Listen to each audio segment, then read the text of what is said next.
I would say to my little self that you would get there. You have to be patient enough and you have to continue to trust God.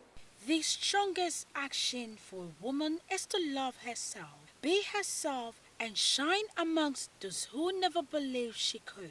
We dive into the evolution of who they are and who they're becoming and expose the triumph of challenges and experiences along the way. This is about resilience and owning your story. Today, I sit with Dr. Oferiwa Badu, Doctor of Pharmacy, and Engineer Adjoa Ofebia Ewuku of Entrance Pharmaceuticals and Research Center.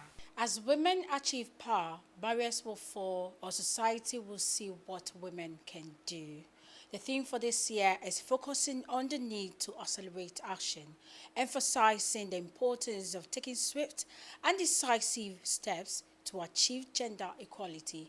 I sit here with one renowned and fearless woman who has broken the barriers and risen to the top. I'm talking to Dr. Judith Oforiwa Badu. Okay, so doctor, how did your journey start with you? So I remember when I was in primary school, we were asked what we wanted to do. And I knew what I wanted to do. I wanted to be a pharmacist because I was scared of blood. So being a medical doctor wasn't an option. So I have always wanted to do pharmacy. But then people were with the perception that pharmacy is bakwanopa, if I would say one morning, one afternoon, one evening. But I wanted to define pharmacy just more than one morning, one afternoon, one evening. So that's brought about me working in the industry. Another side of the pharma industry. Yeah. What does your work entails? Okay, so on my day-to-day activity, I'm in charge of the general supervision of what happens on the floor. I also work with drug development to come up with new products. So currently we are working on some new products that would hit the market soon. Engineer Adjoa Ofebia Ebuku from Entrance Pharmaceuticals and Research Center. I want to know the dream of becoming an engineer. The dream, I really wasn't having that notion of being an engineer. It was not really a part of me. But then when I was done with my senior high school, Okay. I was advised to take the engineering program and I was given industrial engineer. And then industrial engineering is I'm one of the pioneers Okay. to start the industrial engineering program. So then, Is it in Ghana?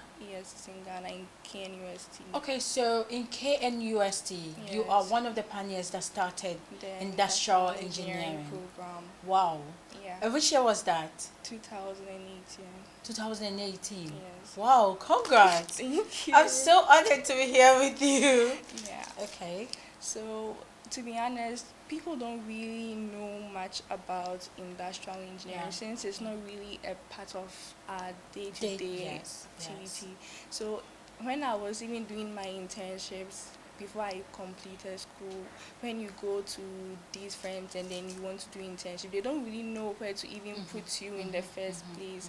So, when I was starting, it was quite tedious because Okay. nobody knows where to put you, Yeah. where to even train you under.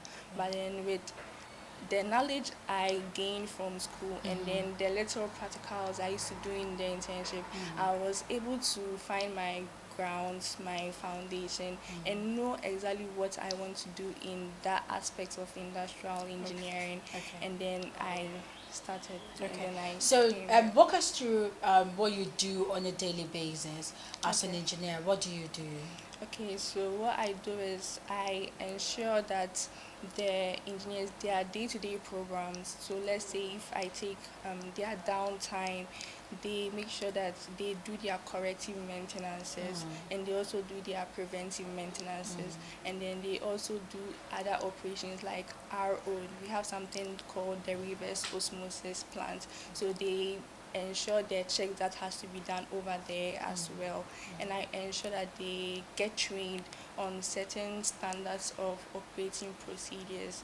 Sometimes I have to do revision of them so that when there are auditors coming, I will be able to defend their Defend. department Okay. on that. Okay.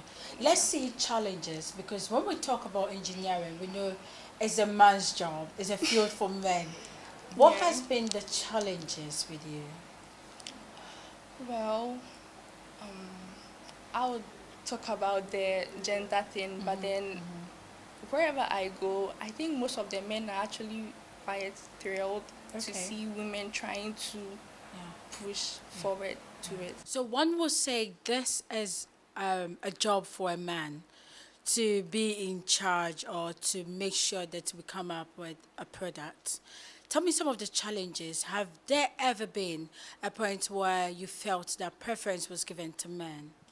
Yes. So when I came into the industry, I came at a leadership point because I was a production pharmacist when I entered.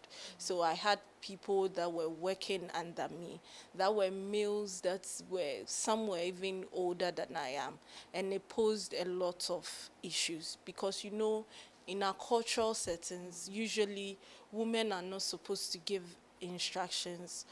Women are rather supposed to obey, take instructions from men and obey men. So when I started as a production pharmacist, there were a lot of back and forth. Sometimes you will say something and I would give an instructions and it's like the staff won't take, but the supervisor, who is a male, will give the same instructions and it will sit down well with them. So I had to come up with strategies on how to get work done. I also had to speak to women who were already in the industry on how they were able to go about their work. So that was how I survived. Engineer Achua Ofebia Eruku shares the same sentiment of being a woman in a male-dominated position. So let's come back to you are the only female in your department. Yeah. You're the only female. Yes. And in school, were you the only person? Or how many No. women were you? We're nine. 9 women. Out of Yes. how many? 43 men. 43 men, Yes. 9 women. That's so Yeah. not balanced. Okay, so now you're working with a lot of men. How many Yeah. men? They should clock over 25. Over 25 men, and you're the Yes. only woman in Yes. there. How does that feel? It sounds intimidating, Okay. very, but then, like I said, it all boils down to how you relate with them and how you go about your activities with them and how you set yourself with them. So how you put yourself out there would let them know how they will treat you. Okay. Yeah. When you are trying to implement something or you are trying to talk to them or train them about something, it's quite tedious because if somebody is having a habit of doing something Sure. and you want to try to change their mindset or you want to try to let them do the correct Yeah, thing, you're right. it's a bit difficult, especially if they are also older than you. You'd have to find a way to talk to them to let them understand why you are coming from this angle or Yes, perspective, yes, so that they would be able to do it to go according to what is being expected of them. So that's what I think I would say. Wow. So currently you are a doctor in pharmacy. Let's say, how will you describe your leadership skills and how has it evolved over time? I think I've matured from screaming my instructions to explaining why this has to be done. Yes. So being a woman in your field, how easy is it? It's not easy. It's not easy. You still encounter problems because, as I said earlier, culturally, men find problem taking instructions from a woman. So sometimes you get a situation whereby you have to instruct someone to do something, and the person will take an offense to it, which it is the work. It has got nothing to do with my personal relationship with the person just by the mere fact that I am a woman giving an instruction. The person has an issue with that. basically. Okay, let's talk about your dreams and where you want to see yourself. You are the leader in your department, is it? Yes, as a You female, are. yeah. Yes. I want to build a consultancy firm over in the next 10 years to come. This is to ensure that upcoming industrial engineers will have a firm grounding, even if they look anywhere and then nobody is trying to accept them, people are rejecting them because people don't understand what they can do. I want to be there for them. I want to be able to take them and be like, I have somewhere for you. I know what you can do. I believe in your capabilities. So let's come to home and marriage, then work. How did you combine all this? Um, it's not easy because sometimes, for example, yesterday, for example, was a holiday, but I had to be at work.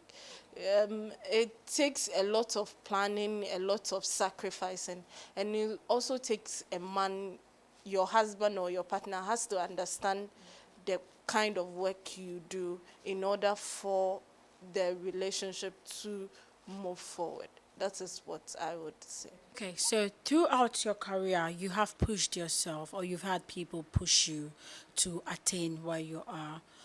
Now that you are at, I don't know if you are at where you want to be. You're not. I'm not, I want to go higher. Okay. So what pushes you from your comfort zone now? What pushes me from my comfort zone?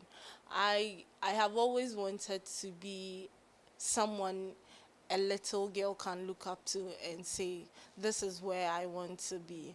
I always want to be a role model. So I always want to model my life in such a way that someone can also learn from me. So these were some women I spoke to right here at Entrance Pharmaceuticals and Research Center, part of the Tobacco Group, raising women and putting women at the top. Happy International Women's Day!